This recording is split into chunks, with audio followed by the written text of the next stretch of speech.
خلق السماوات والأرض وما بينهما في 6 أيام ثم استوى على العرش الرحمن فاسأل به خبيرا صدق الله العظيم.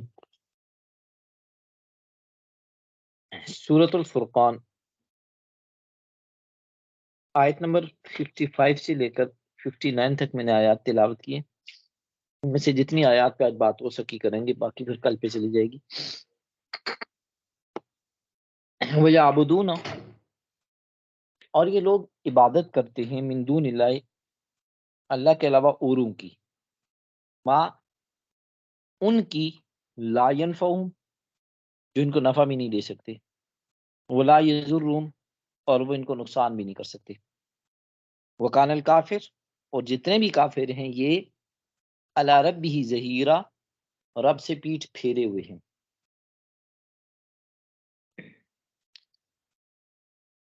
اللہ تعالیٰ کو چھوڑ کے یہ دوسروں کی عبادت کر رہے ہیں.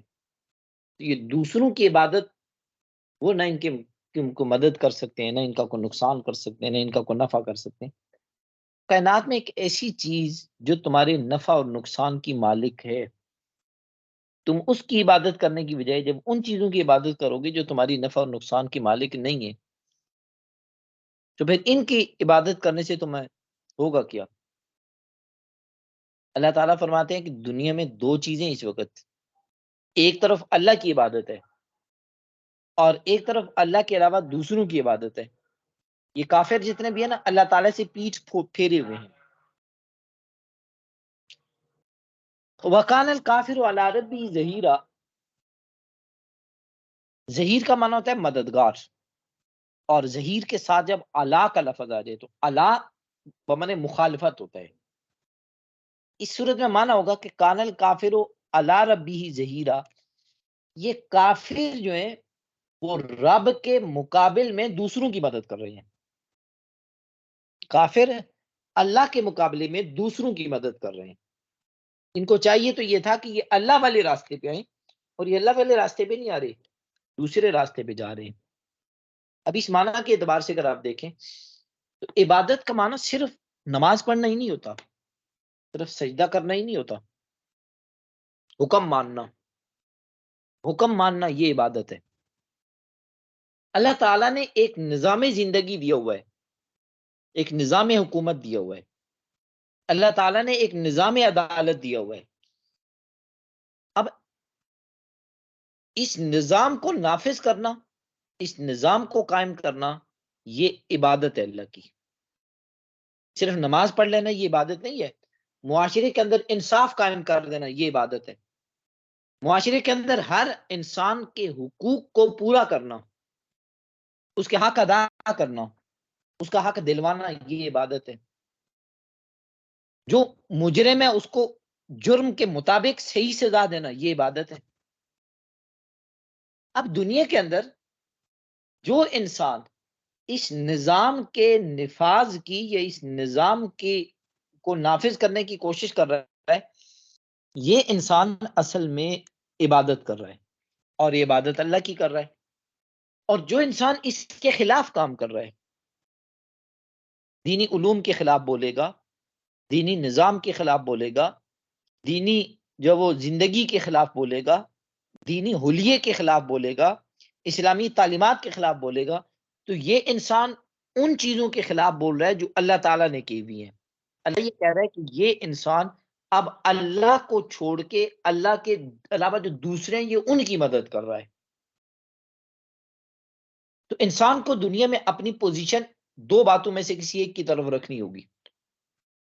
یا تو یہ انسان اللہ والوں کے ساتھ ہو. اللہ والوں سے مراد یہ تسبیح مسلح ہی نہیں ہے، دین کا کام. وہ دین کا کام آپ عدل و انصاف کی صورت میں بھی ہو سکتا ہے، نظام معیشت کو بہتر کرنے کی صورت میں ہو سکتا ہے، نظام عدالت کو درست کرنے کی صورت میں ہو سکتا ہے. یعنی اللہ تعالیٰ کے احکامات کو کہیں نہ کہیں پورا کرنا، یہ اللہ والا انسان ہے. اب یہ چاہے نماز پڑھ رہا ہے تو یہ اللہ والا ہے، یہ انسان روزے رکھ رہا ہے تو یہ اللہ والا ہے، یہ عورت پردہ کر رہی ہے تو اللہ والی. یہ اللہ والی سے مراد، ہم تو اللہ والا کا لفظ جو بتائیں نا وہ ولی کامل کے درجے پہ لے جاتے ہیں، یہ نہیں، یعنی اللہ کا کام کرنے والی، اللہ کے حکم کے اوپر کوئی بھی کام کر رہی ہے، یہ اللہ والا انسان ہے. تو دنیا میں ایک طبقہ تو یہ ہے جو وہ کام کر رہا ہے، وہ کام چاہ رہا ہے جو اللہ کی طرف لے جانے والے ہیں، جو اللہ کے بتائے ہوئے ہیں۔ اور ایک طبقہ وہ ہے، ہر دور میں رہتا ہے یہ، ایک طبقہ وہ ہے جو ان کاموں پہ رہتا ہے جو کام اللہ کے قریب کرنے والے نہیں ہوتے، وہ اللہ کے احکامات نہیں ہوتے، اللہ کی بتائی ہوئی تعلیمات نہیں ہوتی ہے۔ دنیا میں جو انسان زندگی گزار رہا ہے، انہی دونوں دائروں میں سے کسی ایک میں گزارے گا۔ یا تو اس راستے پہ آئے گا جو اللہ کے بتائے ہوئے ہیں، یا اس راستے پہ جائے گا جو اللہ کے بتائے ہوئے نہیں ہے۔ اب یہ آیت یہی بتا رہی ہے کہ جو انسان اللہ کو چھوڑ کے دوسرے راستوں کے اوپر چل رہے ہیں، اللہ کے بتائے ہوئے طریقے پہ نہیں چل رہے، یہ انسان کون ہے سارے؟ اللہ ربی ظہیرہ، یہ رب کے مد مقابل دوسرے دائرے کے اندر یہ کھڑے ہیں، یہ اس کے مقابل والے فریق کے اندر چلے گئے۔ اب یہاں پھر انسان کو خود اپنا حساب لگا لینا چاہیے کہ اس کا انجام کیا ہونا ہے، کہ ایک وہ کام ہے جو اللہ کا بتایا ہوا ہے، ایک وہ کام ہے جو اللہ کے نظام، اللہ کے حکم کے مقابل میں دوسرا حکم آ گیا ہے کسی اور کا۔ تو جب یہ دونوں میں ہوں گے تو آپ یا تو ادھر آئیں گے اللہ کے حکم کے نیچے، یا ادھر چلے جائیں گے اللہ کے حکم کے علاوہ کسی دوسرے کے حکم کے نیچے۔ دو ہی ہیں راستے، تیسرا تو راستہ کچھ ہے ہی نہیں۔ تو جو انسان اللہ کے مقابل والے راستے میں آ جائے گا، اس انسان کی ناکامی تو نظر آ رہی ہے، پھر پریشانی اس کے لیے نظر آ رہی ہے، مشکلات پھر اس کے لیے نظر آ رہی ہیں، پھر تکالیف تو اس کے لیے ہوں گی۔ کیوں؟ کہ یہ اللہ کے مقابلے میں آ کے کھڑا ہو گیا ہے۔ تو اللہ کے احکامات کو توڑنا، اللہ کے حکم کو نہ ماننا، اللہ کے حکم کے مطابق زندگی نہ گزارنا، یہ صرف ایک گناہ کی حد تک نہیں، بلکہ یہ انسان گویا کہ اللہ کے مقابل میں آ کے کھڑا ہو گیا کہ ہم اس کو تسلیم نہیں کر رہے۔ یہی چیز اللہ فرمانے وَكَانَ الْكَافِرُ عَلَىٰ رَبِّهِ ظَهِيرًا، جو انسان رب کو نہیں مانتا، رب کی عبادت نہیں کرتا، گویا کہ یہ اللہ کے مخالف کسی اور گروہ کو پروموٹ کرنے کی مدد کر رہا ہے، اللہ کے مقابل میں آ کے یہ کھڑا ہو گیا۔ اللہ فرماتے ہیں محمد صلی اللہ علیہ وسلم، آپ کے ذمہ ہم نے یہ نہیں لگایا کہ ایک ایک بندے کو پکڑ پکڑ کے آپ راہ راست پہ لے آئیں۔ ہاں، وما ارسلناک الا مبشرا ونذیرا، ہم نے آپ کو یہ بنا کے بھیجا ہے کہ آپ بشیر بھی ہیں اور نذیر بھی ہیں، یعنی آپ لوگوں کے سامنے بات رکھ دیں، عوام کے سامنے آپ یہ بات رکھ دیں کہ یہ دو کام ہیں، یہ اللہ والا راستہ ہے اور یہ اللہ کے علاوہ دوسروں کا راستہ ہے، اس پہ جاؤ گے تو یہ فائدہ ہے، اس پہ جاؤ گے تو یہ نقصان ہے۔ اب ان میں سے کسی انسان کو پکڑ کے زبردستی دین کے اوپر عمل کروانا یہ آپ کی ذمہ واری نہیں ہے، آپ کی ذمہ واری صرف یہ ہے کہ آپ ان دونوں راستوں کی رہنمائی کر دیں، بشارت بھی دے دیں اور وعید بھی سنا دیں کہ کرو گے تو یہ فائدہ، نہیں کرو گے تو یہ نقصان، اس طرف آؤ گے تو یہ فائدہ، اس طرف جاؤ گے تو وہ نقصان ہے۔ آپ صرف یہ کام کریں۔ اب جو مانتا ہے تو مانے، نہیں مانتا تو نہ مانے، وہ اپنی مرضی ہے اس کی۔ اور یہی ہر اس انسان کے ذمہ ہے جو انسان دعوت کا کام کر رہا ہے، معاشرے میں اصلاح کا کام کر رہا ہے، دوسروں کی بھلائی کے کام کر رہا ہے، دوسروں کی خیرخواہی کے کام کر رہا ہے، اس انسان کی ذمہ یہی ہے کہ تمہارے ذمہ یہ ہے کہ تم بس بشارت اور وعید سناتے چلے جاؤ، بتاتے جاؤ کہ اس کا یہ فائدہ ہے اور یہ نہ کرنے پہ یہ نقصان ہے۔ یہ آگے عمل کرنا نہ کرنا اس انسان کی اپنی مرضی ہے۔ قل ما اسألکم علیہ من اجر، اے محمد صلی اللہ علیہ وسلم آپ ان سے کہہ دیجئے ما اسألکم علیہ من اجر، میں تم سے اپنے اس عمل کے اوپر کوئی مزدوری تو نہیں مانگ رہا نا، الا من شاء، ہاں میری تو صرف ایک ہی تمنا ہے کہ من شاء ان یتخذ الی ربی سبیلا، کوئی انسان ہو وہ سیدھے راستے پہ چل جائے، اپنے رب والے راستے پہ چل جائے۔ میں صرف میری خواہش صرف یہ ہے، میری تمنا صرف یہ ہے، میرا ارادہ اور نیت صرف یہ ہے، میری کوشش صرف اسے ایک مقصد کے لیے ہے کہ لوگوں کو الی ربی سبیلا، اللہ کے راستے پہ چلا دو، لوگ اللہ والے بن جائیں، اللہ کے راستے پہ چل جائیں، اللہ کے دین کے اوپر عمل کرنے والے بن جائیں۔ اس کے علاوہ میں نے تو کوئی اور تم سے مطالبہ نہیں کیا نا۔ اب اس کے اندر گویا کہ یہ بات بھی آپ یوں سمجھے کہ دبے الفاظ میں یوں کہا جا رہا ہے یا اشارتاً یہ کہا جا رہا ہے کہ مکہ کے کافروں تم مجھے شاعر کہتے ہو، مجھے تم جادوگر کہتے ہو۔ شاعر اور جادوگر جب بھی کوئی کام کرتا ہے وہ کسی محفل مشاعرہ میں بھی ہوگا تو اس کی اجرت لیتا ہے نا۔ کوئی بھی شاعر جب شاعری سناتا ہے تو اس شاعری کے بدلے میں وہ پیسے لیتا ہے۔ کوئی بھی جادوگر جب جادو کرتا ہے تو جادو کرنے کے بدلے میں پیسے لیتا ہے۔ مجھے یہ بتاؤ کہ یہ جو میں تمہیں قرآن سنا رہا ہوں، یہ جو میرے معجزات تم دیکھ رہے ہو، ان معجزات اور ان قرآن سنانے کے بدلے میں نے کبھی تم سے پیسے مانگے ہیں؟ میں نے کبھی تم سے اس کی اجرت مانگی ہے؟ اگر میں شاعر ہوتا تو اس کو ذریعہ معاش بناتا، اگر میں جادوگر ہوتا تو میں اس کو ذریعہ معاش بناتا۔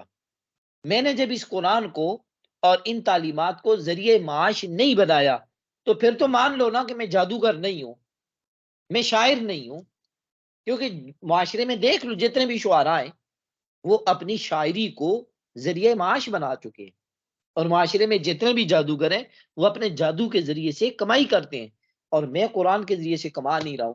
جب میں کما نہیں رہا تو اب تو مان لو نا کہ میں پھر نہ جادوگر ہوں نہ شاعر ہوں۔ جب جادوگر بھی نہیں، شاعر بھی نہیں، تو تیسری صورت رہ جاتی ہے میں اللہ کا نبی ہوں۔ میری یہ تمنا ہے کہ من شاء ان یتخذ الی ربی سبیلا، کہ جو جائے اپنے رب کا راستہ پکڑ لے۔ میں صرف ایک ہی چاہ رہا ہوں کہ لوگ راہ راست پہ آ جائیں، تو لوگوں کو راہ راست پہ لانا یہ میری تمنا ہے، میں جادوگر یہ شاید نہیں ہوں۔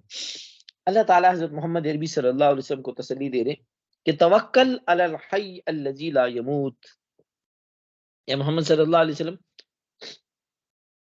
آپ ذات باری تعالیٰ پہ توکل کریں، الذی لا یموت، وہ کبھی بھی مرنے والی نہیں ہے، الحی وہ زندہ جاوید ذات ہے، ہمیشہ کے لیے زندہ ہے، صرف زندہ نہیں بلکہ الحی وہ دوسروں کو زندہ رکھتی ہے۔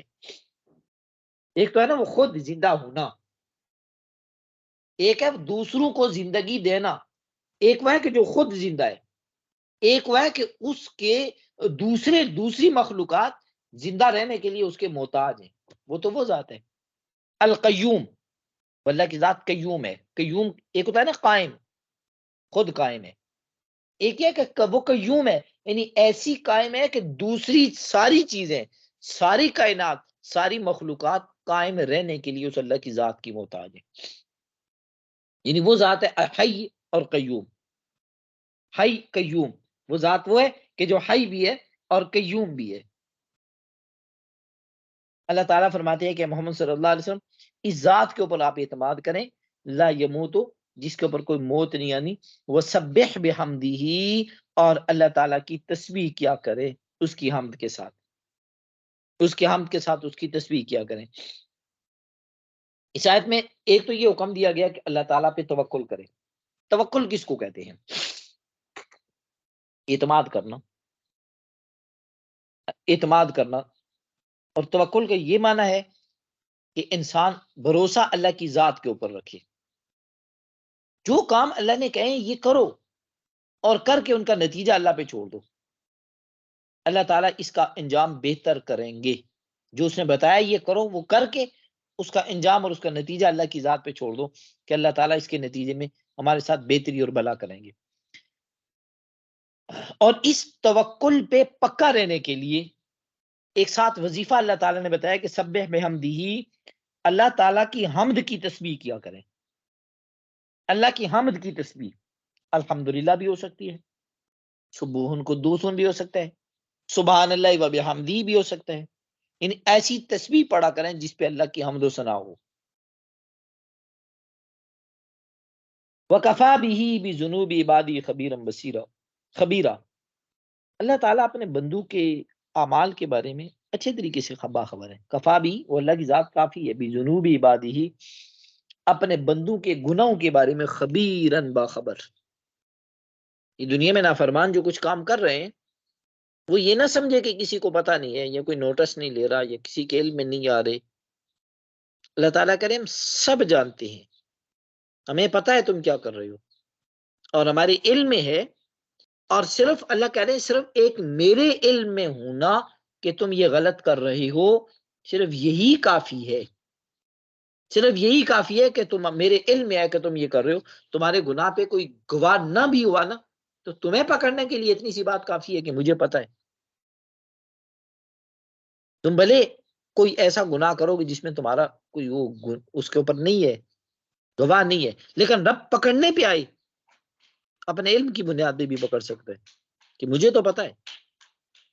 تو میں کفا بھی بذنوب عبادی خبیرن، یہ کفار جو کچھ کام کر رہے ہیں نا، ان کو یہ چاہیے کہ اپنے ان گناہوں کے اوپر یہ نہ سوچیں کہ ہمارے ان اعمال اور ہمارے گناہ اور یہ نافرمانیاں اور یہ سازشیں یہ کسی کو پتہ نہیں ہے، اللہ کو سب پتہ ہے، اللہ سب چیزوں کو جاننے والے ہیں۔